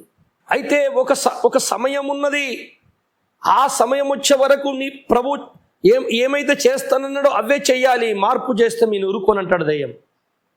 అంటే వీనికి సమయం ఉందని తెలుసు కదా, ఆ సమయం వచ్చే వరకు నువ్వు ఈ వార్త తేవద్దు కదా మిఖాయేలు. సమయం కాకముందే నువ్వు దానియేలు దగ్గరికి పోయి నువ్వు మర్యాదగా చెబుతున్నావు, నువ్వు ఆ సంగతి చెప్పుకో. ఏదైనా ఉంటే మనకి అద్భుతం చేయి, కిలో బంగారమి, క్వింటల్ బంగారమి అని కొత్త ఇంకేదైనా చేసుకో, ఎన్నైనా ఆస్వాదించుకో, లేకపోతే పూర్తి జ్ఞానం ఇచ్చుకోపో. కానీ భవిష్యత్తులో జరుగుతున్న ఆ కడవరి దినపు మర్మములను నువ్వు దానియేలుకి ఇప్పుడే ఎందుకు చెప్తున్నావు? అదన్నమాట వాని బాధ. అట్ట కాదు కదా, మరి ఎప్పుడురా నీకెట్ట తెలుసురా ఇవన్నీ? దయ్యాలకు మొత్తం తెలుసు. మత్తయి సువార్త 28వ అధ్యాయం 29వ వచనం అని కూడా చదవమ్మా. వారు ఇదిగో దేవుని కుమారుడా, నీతో మాకేమి, కాలము రాకమునుపే మమ్మల్ని బాధించుటకు ఇక్కడికి వచ్చితివా? కాలము రాకముందే మమ్మల్ని దయ్యాలు 2000-3000 దయ్యాలు ఒక మనిషి మీద ఉన్నాయి. యేసు ప్రభుల వారు వెళ్తున్నాడు, ఆ దయ్యం పట్టినోడు పరిగెత్తుకుంటూ వచ్చినాయి దయ్యాలు. మనిషిలో ఉన్న దయ్యాలు, మనిషి బాడీని ఆవరించిన దయ్యాలు పరిగెత్తుకుంటూ వచ్చినాయి, వచ్చి సాగిలపడ్డాయి. అవి అంటున్నాయి యేసు ప్రభులతో, ప్రభు నువ్వు గిట వచ్చినవేంటి మమ్మల్ని చంపడానికా, మమ్మల్ని బంధించడానికా? అవి అడుగుతున్నాయి చూడండి. కాలము రాకమునుపే ప్రభు నువ్వు మమ్మల్ని బాధించుటకు వచ్చితివా అంటే ఖచ్చితంగా ఈ దెయ్యములని బంధించి హింసించే వాడు ఎవరితో ఈ దెయ్యాలు మాట్లాడుతున్న ఆ వ్యక్తి అన్నమాట, ఆ యేసే. కాలము రాకముందు మమ్మల్ని బాధించుటకు వచ్చితివా అంటున్నాడంటే కాలం వచ్చినప్పుడు బాధించేటోళ్ళు ఎవరు? యేసు ప్రభుల వారే. దేవుని స్తోత్రం కలుగును గాక. అంటే ఏం కాలం రావాలి ఈ దెయ్యాలకి? మా బాస్ చెప్పాడండి, పాతాళములో మేము మీటింగ్లు పెట్టుకుంటాం, మా బాస్ సింహాసనం ఉంది, బోధిస్తాడు. మా డాడీ, మా నాన్నగారు అబద్ధ జనకుడు, మా నాన్నగారి పేరు అబద్ధపు జనకుడు, అబద్ధానికి. ఆయన చెప్పాడు, ఇట్లా జరిగింది, సృష్టిలో మొదట నన్ను చేశాడు, ఇట్లా చేశాడు దేవుడు అన్యాయస్తుడు. ఇప్పుడు ఆయన కుమారుని భూమి మీదకి వచ్చినట్టు నా కుమారుని కూడా ఒకరోజు భూమి మీద ఇచ్చేది సమయము. ఆయన అబద్ధ క్రీస్తుగా ఏల్తాడు ప్రపంచాన్ని మొత్తం. ఆ రోజున మన ప్రతిపాదన, మన డైరెక్షన్, మన తెలివితేటలే లోకమంతా సర్వలోకాలు ఒప్పుకుంటాయి, అందరికీ మేలంటారు. మనం ఓడిపోతామని గ్యారంటీ లేదు సోదరులారా. ఒకవేళ గెలవచ్చు, మనము ప్రయత్నం గట్టిగా చేద్దాం. నేను కూడా బల శక్తివంతుడను, ఏం తక్కువని కాదు, మీకు తెలుసు ఆల్రెడీ. అవునన్నా, అవును, బాగా మీరు నీ లోకాలని కదిలిచ్చారంటే నేను మామూలు వ్యక్తులు కాదురా. కనుక మీరు భయపడకండి, మనకు ఒక సమయం ఉన్నది. ఇప్పుడు ఎవడు బంధించడు మనల్ని, ఎవరు బాధించరు. ఆ సమయం వచ్చినప్పుడు ఆయన కుమారుడు చేయాలి పని. కనుక మీరు భయపడకండి అని మాకు చెప్పాడు సార్. మాకు అలా చెప్పాడు కనుక మీరు ఆ సమయము రాకముందే అని అంటున్నాయి. మరి ఇంత వాదన చేసే ఈ దెయ్యాలు, మోషే శరీరం దగ్గర వాదన, మరి దానియేలుకు వచ్చిన ప్రత్యక్షత దగ్గర వాదన, ప్రతి దగ్గర అడ్డం తిరుగుతుర్రు. గింత ఇల్లీగల్గా గింత వరకు చేసినా కానీ వాడు గింత అంత పని చేసుకుంటే వాడు ఆగుతలే, అడ్డం తిరుగుతుండు. రూల్ అడుగుతుండు. వాడు ప్రాణాత్మను తీసుకొని శరీరమును భూమి మీద వదిలిపెడితే ఊరుకుంటాడా? మరణమును గెలవశాతగాక, గెలిపించచాతగాక, ఇదిగో నువ్వు ఇలా చేశావు గనుక మేము ఊరుకొని అట్లా అంటాడు. మట్టాన్ని తీసుకెళ్ళి నరకంలో ఎత్తినేమో గిన్ని బాధలు చేస్తాడు. అక్కడ కూడా ఇదే వాదన. మళ్ళీ నరకంలోకి వెళ్ళి బయటికి తీసి మళ్ళీ మొదటి నుంచి పంచాయతీ పెట్టుకోవాలి దేవుడు. మళ్ళీ కొత్త ప్రాసెస్. ఇట్లా ఎన్ని యుగాలు చేయమంటావు? జన్మ పాపం లేదంటున్న వాళ్ళారా, ఇంకెన్ని కాలము దేవుడు మళ్ళీ మీ మాటిని ఎన్ని యుగాలు కష్టపడాలి? వద్దు, ఈ యుగముతో లాస్ట్. నా ప్రభు కన్నీరు మొత్తం కారి ఒడిసిపోయినాయి. ఏడిచి దుఃఖపడి ఉన్నాడు యేసయ్య. ఎప్పటికి దుఃఖపడుతున్నాడు? ఇక దుఃఖపెట్టకండి, నా ప్రభును సంతోషపడనిద్దాం. అయిపోవాలి ఈ పని, ఈ యుగంతో కథమైపోవాలి మీ దయ్యాల పంచాయతీ. మళ్ళీ మీరు లేనిపోని బోధలు తీసుకొచ్చి మీరేదో చేస్తామంటే మా పరిశుద్ధాత్మను ఊరుకోడు. మొత్తం తుణుకలు నరికి సంహరించేస్తాడు. అతి త్వరలోనే కార్యం జరుగుతుంది. ఒకవేళ ప్రాణాత్మను తీసుకొని పరలోకం వెళ్ళిపోయి దేవుడు అక్కడ వాళ్ళకి ఏదైనా శరీరం ఇచ్చి దేవుడు ఏదైనా చేయాలనుకుంటే వీని వదిలేద్దాం. వీని వాదన, వీని గొడవ వదిలి పక్క పెట్టి ఒకసారి అట్లా ఆలోచించుదాం. ఏం నష్టం? దేవునికి కూడా ఒక నష్టం ఉన్నది. దేవునికి నిరంతరము తీరని నష్టం, శాశ్వత నష్టం. ఈ దుఃఖము కంటే ఆ దుఃఖము దేవునికి ఇంకెక్కువ ఉంటుంది. శాతగానుడైపోతాడు ప్రభు అందరి ముంగట. తను ఆశించింది జరగదు. 2 ప్రమాదాలు ఉన్నాయి పరలోకములో ఆయనకి. ఒకటి, శాతగాని మన దేవుడు శరీరమునితో మనుషుల్ని తీసుకురాలేదు, ముగ్గురుగా త్రిత్వముగా సృజించాడు. కనుక ఒక భాగాన్ని గెలిపించలేక అదే భాగాన్ని పట్టుకొని మహిమగా మార్చి తేలేక ఆ శరీర లెక్కనే మట్టిలో పడేసి ప్రాణాత్మను పట్టుకుని వచ్చి ఇంకేదో శరీరం ఇస్తాడు. ఇళ్ళ పెద్ద గొప్పతనం ఏమున్నదండి అని సకల లోక దూతల్లో ఒక వాదన నిలిచిపోతుంది. అది ఎప్పటికీ దేవునికి బాధాకరమే. దూతల్లో ఏమనుకున్నా కానీ దేవునికి తెలిసిపోద్ది, ఎందుకంటే సృష్టికర్త కదా. అది ఆయనకు ఒక అవమానం ఒకటి. కానీ రెండోది, ఈ సృష్టికి పునాది వేయకముందే, ఈ లోకాన్ని సకల ప్రపంచమును సృష్టిని చేయకముందే దేవుని మనోప్రపంచములో రూపుదిద్దినటువంటి లోకమే ఇది. అది ఆ రూపుదిద్దక ముందే దేవుడు ఈ సృష్టిని చేయాలి అని అనుకోకముందే ఆయన లోపల ఒక గొప్ప ప్రణాళిక ఉండేది. అదేంటంటే ప్రేమ. తను ప్రేమమయుడు. కొంతమందిని తనలాంటి వారిని సృజించి వాళ్ళే నన్ను ప్రేమిస్తుంటే ఆ ప్రేమని పొందాలని అనుకున్నవాడు. కనుక ఆ ప్రేమయే కారణమైంది ఈ సృష్టి చేయటానికని నేను విశ్వవిజ్ఞాన వేద పఠన అనే కార్యక్రమంలో ఎన్నోసార్లు చెప్పాను ఈ మాట. మీరు వినండి అది స్నేహితులారా. కనుక దేవుడు తన మనసులో అనుకున్న వ్యక్తులు లేరు కనుక అతనికి అది బాధాకరమే. అని ఆయన అనుకున్న సృష్టి ఇంకా చేయలే. ఆ సృష్టి కొరకు సరుకు తయారు చేస్తున్న గ్యారేజీ సృష్టి. ఇది తయారైన తర్వాత దేవుడు అనుకున్నది ఏంటంటే, నేను మనుషులు ఒక కుటుంబమై నా భక్తులు నేను ఈ సృష్టిని ఏలాలి. నేను భర్తగా ఆమె భార్యగా ఉండాలి. కనుక నా భార్య ఎలా ఉండాలంటే నాలాంటి గుణలక్షణములు, నాలాంటి స్వరూపము, నాలాంటి శక్తియుక్తులు కలిగిన భార్య కావాలి నాకు. అలాంటి కలిగిన భార్యను నేను తయారు చేసుకున్న తర్వాతనే నేను అనుకున్న సృష్టి చేసి దాని మీద మేము రాజులమై కూర్చుంటాం అని దేవుడు తన మనసులో సంకల్పించుకున్నాడు తన కుమారుని విషయంలో. ప్రకటన 19:7. ఆయనను స్తుతించుడి, గొర్రెపిల్ల వివాహోత్సవ సమయము వచ్చినది, ఆయన భార్య తన్ను తాను సిద్ధపరచుకొని ఉన్నది. చాలు. గొర్రె పిల్ల ఎవరు? మీ అందరికీ తెలుసు, యేసుప్రభుల వారు. ఆయన భార్య ఎవరు? భూలోకము నుండి వస్తున్న మానవ సమూహము, సంఘమైన భార్య. అయితే ఏమంటున్నాడు అక్కడ తెలుసా? గొర్రెపిల్ల భార్య అంటే యేసుప్రభుల వారు భార్య అనగా సంఘం. గొర్రెపిల్ల భార్య తనను తను అలంకరించుకుందట. భూలోకములో ఒక పెళ్లి కుమార్తెను తయారు చేయాలంటే కొంతమంది బ్యూటీ పార్లర్ వ్యక్తులు, అందంగా దిద్దే వాళ్ళు, ఆడవాళ్ళు, బంధువులు రావాలి, పెళ్లి బిడ్డను తయారు చేయాలి, ఎన్నో రోజులు మంగళ స్నానం పోయాలి, చివరిగా రోజున పెళ్లి కుమార్తెను అంతే అక్కడ ఉన్నటువంటి వ్యక్తులందరికంటే ఒక స్పెషల్గా కనబడాలి ఆమె అని ఎన్నో అలంకారాలు చేస్తారు కదా. కానీ ఈ పెళ్లి కుమార్తెను ఎవరు చేయబెట్టి ముట్టుకోవద్దు, ఇతరుల చేయబడద్దు. ఆ పెళ్లి కుమార్తె మీద ఏ బ్యూటీ పార్లర్లు కూడా రావద్దు, ఏ వ్యక్తి కూడా ముట్టుకోవద్దు. ఆమె పెళ్లి కుమార్తె అట, ఆ రారాజును చేసుకోబోతుందట. కానీ ఆమె ఎలాంటంటే ఆమెకు ఆమె అలంకరించుకోవాలి. ఇది అసలు కథ. ఆ సంఘము తనకు తనకు అలంకరించుకున్న సంఘమైతేనే ఆ పరమాత్ముడైన సర్వేశ్వరుడైన యేసుప్రభుల వారు ఆది సంభూతుడు ఆ మహానీయుని పక్కన నిలిచే అవకాశం దొరుకుతుంది. ఆయన లాంటి మహిమగలటువంటి, ఆయనలో నుండి మహిమను పంచుకొని ఆయన వంటి స్వరూపము కలిగినటువంటి ఆ బిడ్డే ఆ కుమారుని ముందు నిలబడగలుగుతుంది. కనుక ఆయన స్వరూపము లేని ఈ సంఘము ఆయన దగ్గర ఎలా నిలుస్తుంది? పెళ్లి కాదు. ఆయన స్వరూపము రోమపత్రిక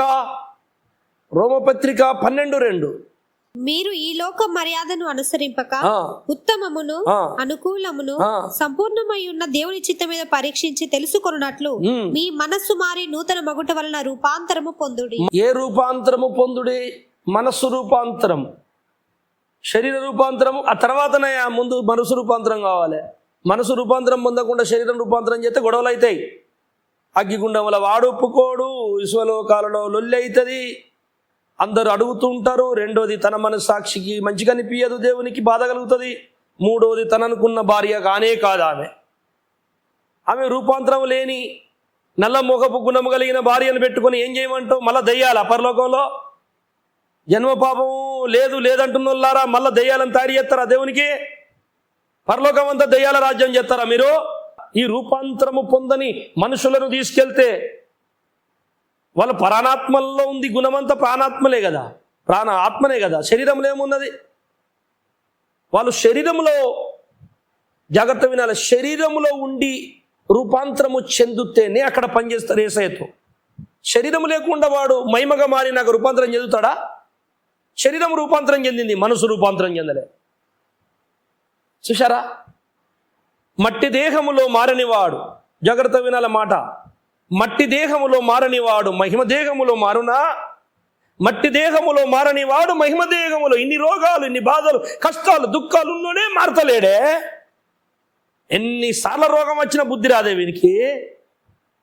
తిరిగి అవే తప్పులు చేస్తాడే. అహంకారం, గర్వం, టెంపరు, పొగరు. మరి వీడు మహిమ మారిపోయింది, ఏ రోగములని శరీరంకి వెళ్ళి ప్రేజలాడని అని తగ్గించుకుంటాడా? ఈ ముత్తమంత 4 రోజుల జీవితానికే పొంగిపోతున్నాడే. అయితే పనికిరాడు, దేవుని భార్యగా తయారు కాదు. అందుకే రూపాంతరము చెందాలని రోమపత్రిక చెప్పింది 10-12 మనస్సు రూపాంతరం. ఎందుకు? ఎలా? ఈ మనస్సు రూపాంతరం అసలు ఎట్లా చెందుతుంది సార్? మీరు చదివిన లేఖనాలని నేను చెప్పేది కొత్త ఏం కాదు. లేఖనం లేకుండా ఒక్క మాట కూడా మాట్లాడలే ఇంతవరకు, మాట్లాడను కూడా భవిష్యత్తులో. నాకు లేఖనం కావాలి. పుట్టుకల్లో పాపం ఉంది అని ఒక లేఖనం చూపించండి. ఒక్క లేఖనం. లక్షల లేఖనాలు అవే చెప్తున్నాయి. వాడికి సత్యం ఒప్పుకునే మనసు లేదు. గుడ్డోనికి ఎన్ని సాక్ష్యాలు చూపిస్తాను? నేను చూడకు. ఇప్పుడు ఎఫ్ఎస్సి పత్రికను చదువుకుందాం. 5వ అధ్యాయము 27వ వచనం. పురుషులారా మీరును మీ భార్యలను ప్రేమించుడి. అటువలే క్రీస్తు కూడా సంఘాన్ని ప్రేమించి అది కలంకమైనను ముడత అయినను అట్టిది మరి ఏదైనను లేక పరిశుద్ధమైనది గాను నిర్దోషమైనది గాను మహిమ గల సంఘము గాను ఆయన తన ఎదుట దానిని నిలవబెట్టుకొనవలెనని వాక్యముతో ఉదక స్నానము చేత దానిని పవిత్రపరచి పరిశుద్ధపరచుటకై దాని కొరకు తన్ను తాను అప్పగించుకొనేను. ఈ చిత్రం ఏంటో మీకు అర్థం కాలేదా? జన్మ పాపం లేదు లేదనేటోళ్ళారా, జాగ్రత్తగా ఈ వచనాన్ని చదవండి. పరలోకం వెళ్ళే సంఘమాట తనను తనే సిద్ధపరచుకోవాలట. మనసు రూపాంతరం మొదట రావాలట. శరీర రూపాంతరం జరగద్దట. జరగకుండా మనసు రూపాంతరం ఒక్కరోజు జరగది. అందుకే మరణం అలాగే ఉంచాడు. అందుకే శరీరం మారుస్తలేడు. ఇందులోనే వాడు మనసు రూపాంతరం అయిన తర్వాత అప్పుడు శరీరం రూపాంతరం అయిపోతుంది. మా పునరుద్ధానం. మరి వీనికి మనసు రూపాంతరం రావడానికి ఏం అవసరము? దేనితోని రూపాంతరం చేస్తారట? అది కలంకమైనను ముడుతైనను మరి దోషం ఏది లేనిదై పరిశుద్ధమైనది గాను నిర్దోషమైనది గాను నిష్కలంకమైన కలంకము లేని సంఘముగా వాక్యముతో కడిగి శుద్ధీకరించి తన ఎదుట నిలబెట్టుకోవాలి. దేనితో? వాక్యంతో కూడా. అంటే వాక్యము నేను చెప్పంగానే వాడు అడిగిపోతాడా? నేను వాక్యం చెప్పంగానే మూడు వాళ్ళందరూ సాఫ్ అయిపోయారు, ఇక తీసుకో సార్ అంటే అయిపోతుంది కదా, ఒక్కసారి బోధ చేసి. అది కాదు, వాక్యము చెప్పబడుతుంటుంది, వాడు నమ్మడు. ఇది వచ్చిన రోగం. వాడు నమ్మాలి, నమ్మి ఆ వాక్య ప్రకారం జీవించాలి. నువ్వు వాక్య ప్రకారం జీవిస్తావురా అని వాడు కొన్ని ఆటంకాలు చేయాలి. నీకు కష్టాలు తెచ్చిపెట్టాలి, రోగాలు తెచ్చిపెట్టాలి, అవమానాల పాలు చేయాలి, నీతి నిమిత్తం శ్రమలు తీసుకురావాలి. ఎన్ని వచ్చినా మంచిదే, వాక్య ప్రకారం బతుకుతాను ఇతడు బలంగా నిలబడాలి. అలా చెక్కబడుతూ శ్రమల ద్వారా, శ్రమలనే అగ్ని ద్వారా కడగబడి మనసు మొత్తం యేసయ్య రూపంలో తయారైనాక వాడు ఎప్పుడన్నా రావని, యేసయ్య ఎప్పుడన్నా రాని వాని మహిమగా మార్చితే అయిపోతుంది. ఇప్పుడు శరీరం ముఖ్యం కాదు, ఇక్కడ మనసు రూపాంతరం చెందడమే ముఖ్యం. మనసు రూపాంతరం చెందనిది యేసయ్యకు భార్య ఎలా అవుతుందండి? ఇప్పుడు సాతాను కానీ ప్లాన్ చూడండి ఎట్లున్నదో. వానికి తెలుసు సంఘము గిట్ల మారు మనసు పొంది తయారైపోతే దేవుడు మనసులో అనాదిలో అనుకున్న సంకల్పము నెరవేరిపోతుంది. సమస్తము తన కుమారునికి అప్పచెప్పేసి, సమస్తము తన కుమారుని కాళ్ళ కింద పాదముల కింద పెట్టేసి అతన్ని ఒక నియంతగా, ఈ సృష్టికి చక్రవర్తిగా చేయబోతున్నాడు. పట్టాభిషేకం కాబోతుంది యేసుప్రభుల వారికి. సర్వాధికారములని చేతికి వెళ్ళిపోతున్నాయి.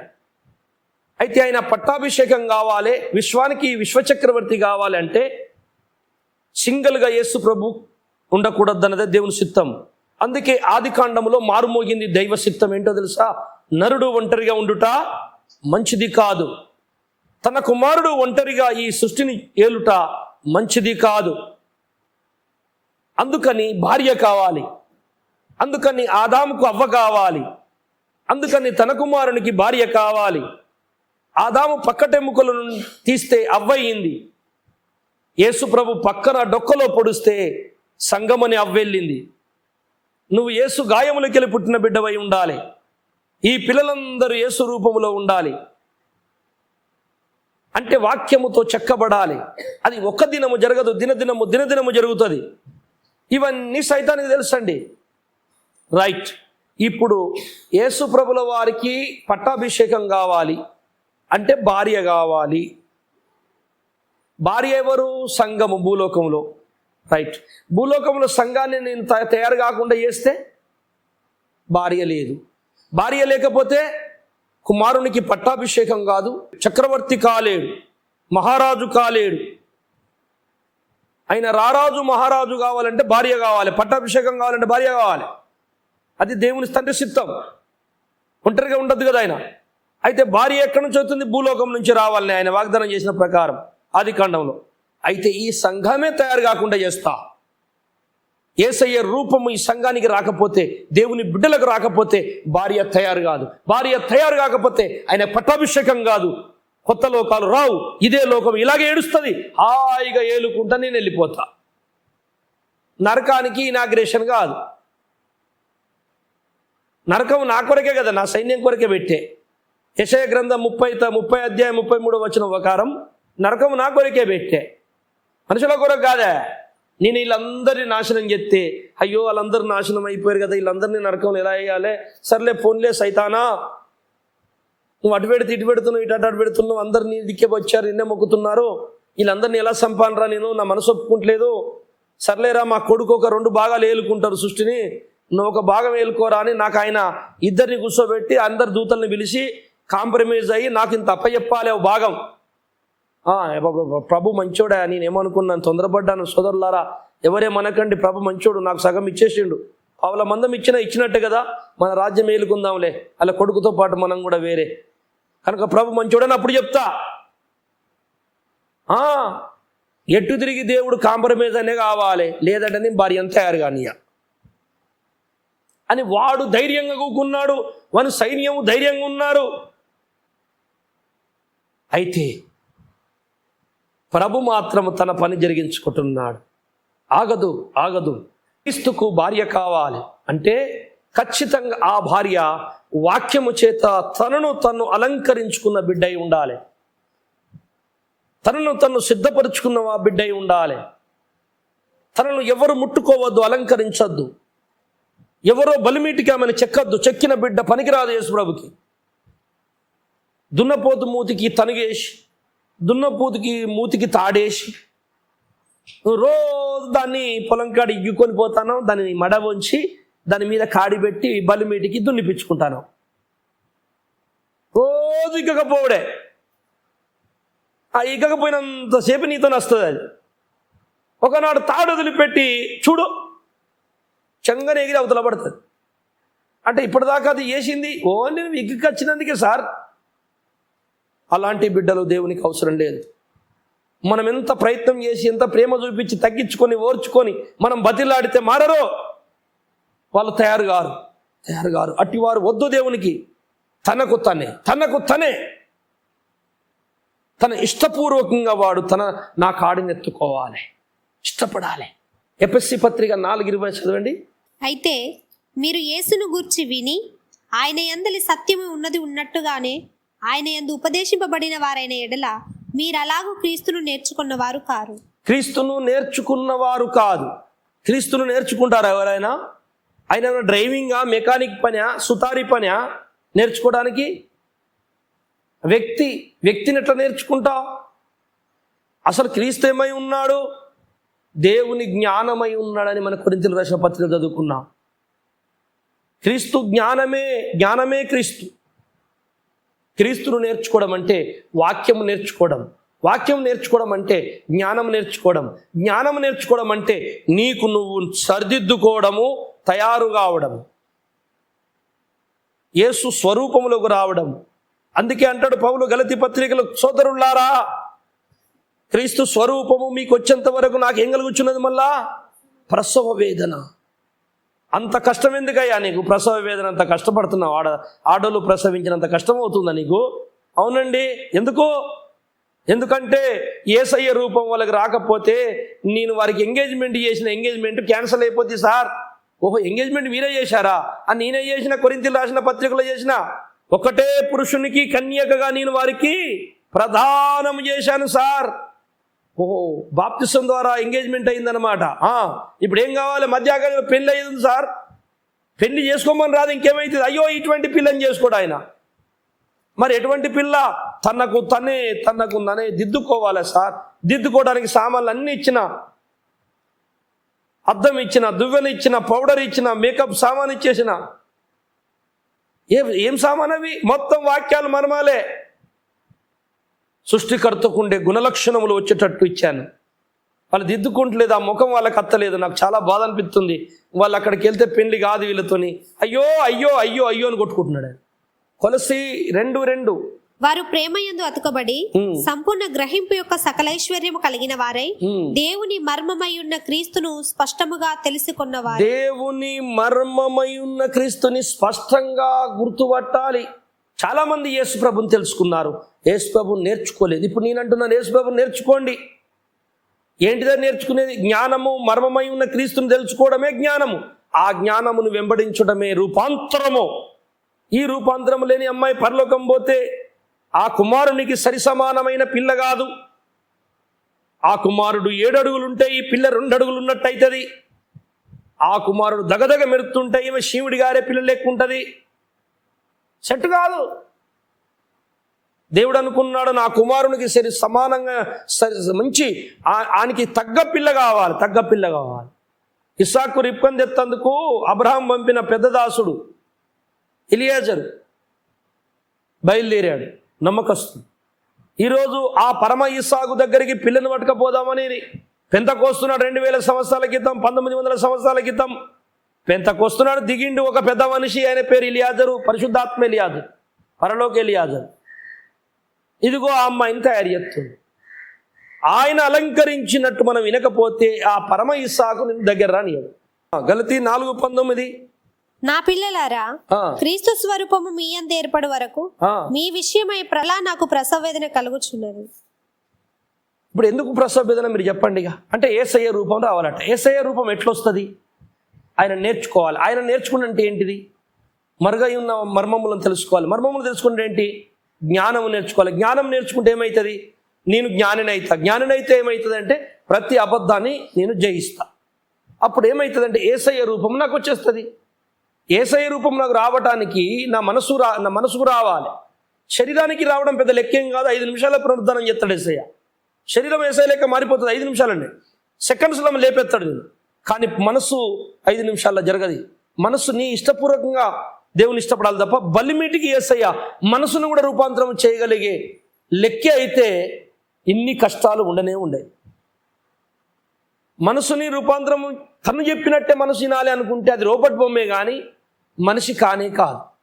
మనిషి ఏమిలరా స్వేచ్ఛ కలిగిన వాడు, తనకు తనే ఆలోచించుకొని తన ఇష్టము చొప్పున జరిగించేవాడు. ఒక రోబోట్ బొమ్మలాగా బందీగాడు. ఆయన బటనొత్తితే పోవాలి, ఇటు తిప్పితే ఇటు తిరిగేటోడు కాదు మనిషి. అందుకే కష్టమవుతుంది యేసయ్యకి. వాని మనసు ఒప్పించాలి. వాని మనసు ఒప్పించి నా తట్టు తిప్పి దిద్దుకునేటట్టు ఆయనకి ఆడే చేసుకోవాలి. తనను సిద్ధపరచుకుందట ఆ పెళ్లి కుమార్తె. అలా సిద్ధపరచాలంటే ఒక్క దినం అవుతుందా? దయచేసి మీరు చెప్పండి. అంటే చాలా టైం పడుతుంది. ఆ టైం బట్టేదాకా వీడు ఎక్కడ ఉండాలి? మహిమ శరీరాలు ఉన్నా, పాత శరీరాలు ఉన్నా?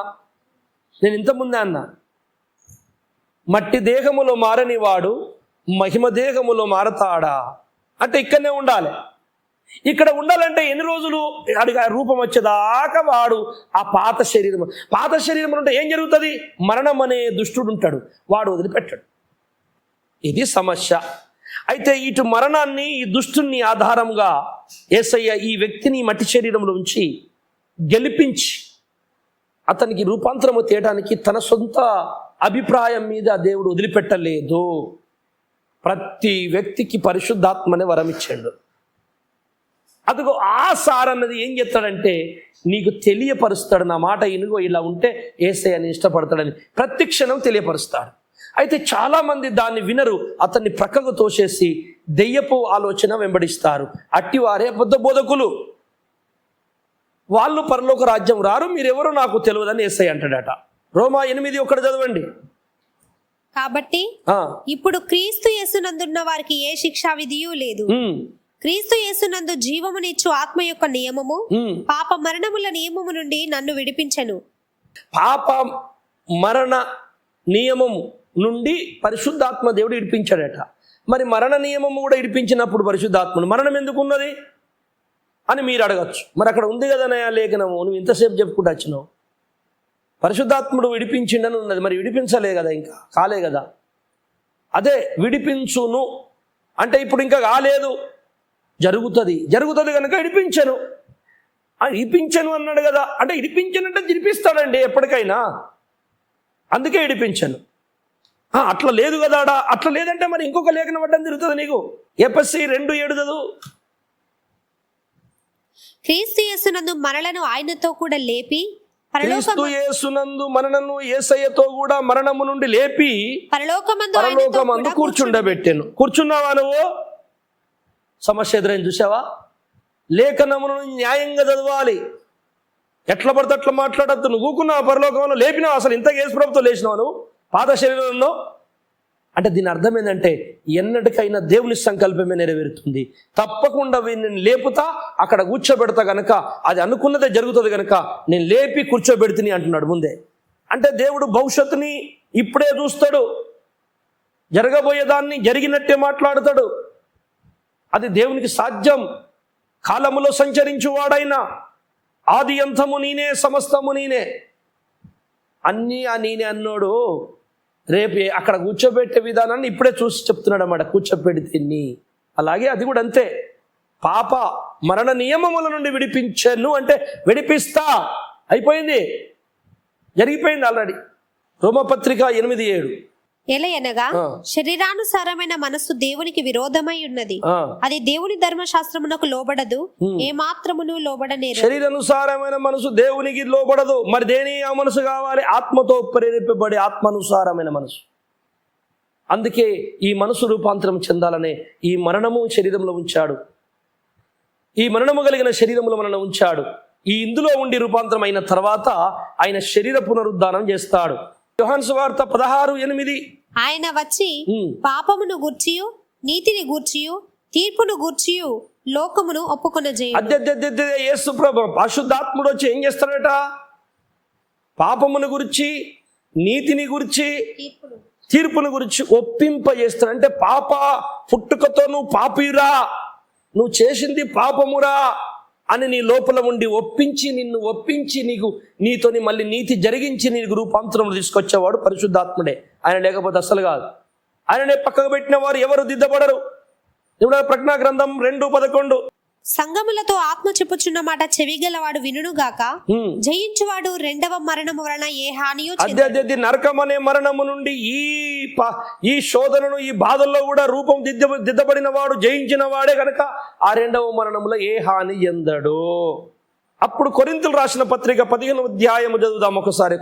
ఇదిగో మీకొక మర్మము తెలుపుచున్నాను, మనమందరము చనిపోవు గాని నిమిషములో ఒక్క రెప్పపాటున కడబూరం మ్రోగాల్ని మనమందరము మార్పు పొందుదుము. బూరం రోగును అప్పుడు మృతులు అక్షయులుగా లేపబడుదురు, మనము మార్పు పొందుదుము. క్షయమైన ఈ శరీరం అక్షయతను ధరించుకొనవలసి ఉన్నది, మర్త్యమైన ఈ శరీరం అమర్త్యతను ధరించుకొనవలసి ఉన్నది. చాలు. ఇక్కడ ఏం జరిగింది చెప్పండి? మనసు రూపాంతరమా, శరీర రూపాంతరమా? అంటే శరీర రూపాంతరం.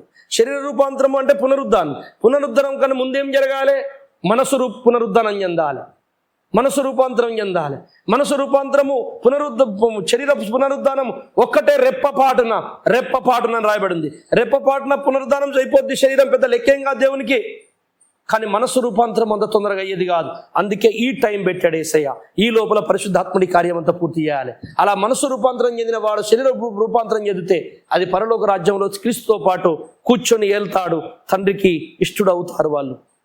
అదే దేవుని భార్య. ఆమె తనకు తనే భూమి మీద సిద్ధపరచుకుంది.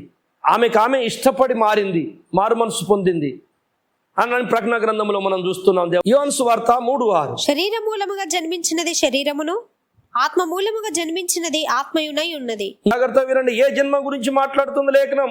ఎబ్రీ రాసిన పత్రిక 7:26 చదవండి. పవిత్రుడును నిర్దోషియు నిష్కల్మషుడును పాపులలో చేరక ప్రత్యేకముగా ఉన్నవాడును ఆకాశ మండలము కంటే మిక్కిలి హెచ్చైన వాడునైన ఇట్టి ప్రధాన యాజకుడు మనకు సరిపోయిన వాడు. చాడు. నిర్దోషి, నిష్కలంకుడు, పవిత్రుడు యేసయ్య స్వరూపం, యేసయ్య గుణ లక్షణములు. ఇదిగో యేసయ్యకున్న ఈ గుణము నీకు రావాలి. అంత తొందరగా వస్తుందా? ఒక్క బోధతో అయిపోతుందా? నిన్ను కొడితేస్తుందా? నిన్ను బంధిస్తేస్తుందా? చిన్నప్పటి నుంచి రూములేసి రాదు. తనకు తనే మార్చుకోవాలా యేసయ్య కొరకు, అప్పుడే వస్తుంది. 1 యోహాను 3:2. ఇప్పుడు మనము దేవుని పిల్లలమై ఉన్నాము, మనమిక ఏమవుదుమో అది ఇంకా ప్రత్యక్షపరచబడలేదు గాని ఆయన ప్రత్యక్షమైనప్పుడు ఆయన ఉన్నట్టుగానే ఆయనను చూతుము, గనుక ఆయనను పోలి ఉందుమని ఎరుగుదుము. యేసయ్య రూపములో ఆయన వచ్చినప్పుడు ఆయన రూపములో మనం కనపడతామంటే ఆయనలాగా ఉంటామట. ఆయనలాగా ఉండేది ఏంటిది? శరీరమా? శరీరము కంటే ముందు మనసు పునరుద్ధానము, మనసు రూపాంతరము చెందాలంటే దేవుళ్ళ అంత తేలిగ్గా అయ్యే పని కాదు, చాలా కష్టపడాలి. ఒక మనిషిని తనకు తనే ఒప్పుకొని వాని బుద్ధులు వాని కోరికలు చంపుకొని యేసయ్య కొరకు బ్రతకాల భూమి మీద అంటే నిన్ను బతకనీయడు సైతాను, ఈ దుష్ట శక్తులు, దురాత్మలు. వాటిని జయించుకుంటూ, తట్టుకుంటూ, నీతి నిమిత్తం ఎదుర్కొంటూ నువ్వు చెక్కబడుతూ ఏ మనసంత రూపాంతరం చెందిన తర్వాత నువ్వు ఎక్కడ కలిసిపోయినా మంచిదే. యేసయ్య వచ్చినప్పుడు నీకు పునరుద్ధరణ లేపినప్పుడు శరీరము యేసయ్యలాగే ఉంటుంది, మనసు యేసయ్యలాగానే ఉంటుంది. కానీ ఆయనను మనము పోలియుందుమో. ఇది మీకు చెప్పాలనుకున్నంతవరకు. కనుక ఆయనను పోలిన భార్యే పరలోకములో ఉంటుంది కనుక ఆ భార్యను తయారు చేయొద్దని సాతాను చేస్తున్న కార్యాలు ఇవన్నీ. అందుకని నీ లోపల మరణం ఎందుకు ఉంచాడు దేవుడు? మరణము కలిగిన శరీరమును ఎందుకు వదిలేశాడంటే అది ఉండగానే నువ్వు దిద్దపడాలి. అది రోగము కాదు, సాతానులోని ఒక బలము. అంటే వాని బలమట మరణం. ఈ సంగతి మీకు ముందుగానే చెప్పాను. పేతురు రాసిన మొదటి పత్రిక 3వ అధ్యాయము 18వ వచనం. ఏలయనగా మనలను దేవుని యొద్దకు తెచ్చుటకు అనీతిమంతుల కొరకు నీతిమంతుడైన క్రీస్తు శరీర విషయంలో చంపబడి ఆత్మ విషయంలో బ్రతికింపబడి పాపముల విషయంలో ఒక్కసారే శ్రమపడెను. దేవుని దీర్ఘశాంతం ఇంకా కనిపెట్టుచుండినప్పుడు పూర్వము నోవాహు దినములలో ఓడ సిద్ధపరచబడుచుండగా అవిధేయులైన వారి యొద్దకు అనగా చెరలో ఉన్న ఆత్మల యొద్దకు ఆయన ఆత్మస్వరూపిగానే వెళ్లి వారికి ప్రకటించాను. ఆ ఓడలో కొందరు అనగా 8 మంది నీటి ద్వారా రక్షణ పొందారు. ఇంతవరకు మనం ఏం బోధించుకున్నామంటే మరణం అనేది సాతానొకడు. దేవుడు ఆ మరణం అనే బాడీలో మనం ఎందుకు ఉంచాడంటే మహిమగా మారుస్తే సాతానుతో ట్రబులే, దేవదూతలతో అవమానమే. పరలోకంలో దేవునికి కూడా భార్య ఉండదు కనుక వాడు అందులోనే ఉండి రూపుదిద్దబడాలి. తప్పకుండా రూపాంతరం రావాలి. మనస్సు మార్చుకోకు రూపాంతరం చెందని వాడు పునరుద్ధరణ చెందితే లాభం ఏం లేదు అని మనం తెలుసుకుంటూ వచ్చిన ఇప్పటి వరకు. ఇప్పుడు ఈ వచనం ఏమంటుందంటే ఈ పునరుద్ధానము, బలి అర్పణ, ధర్మశాస్త్రము ఏది లేదు నోవాహు కాలంలో.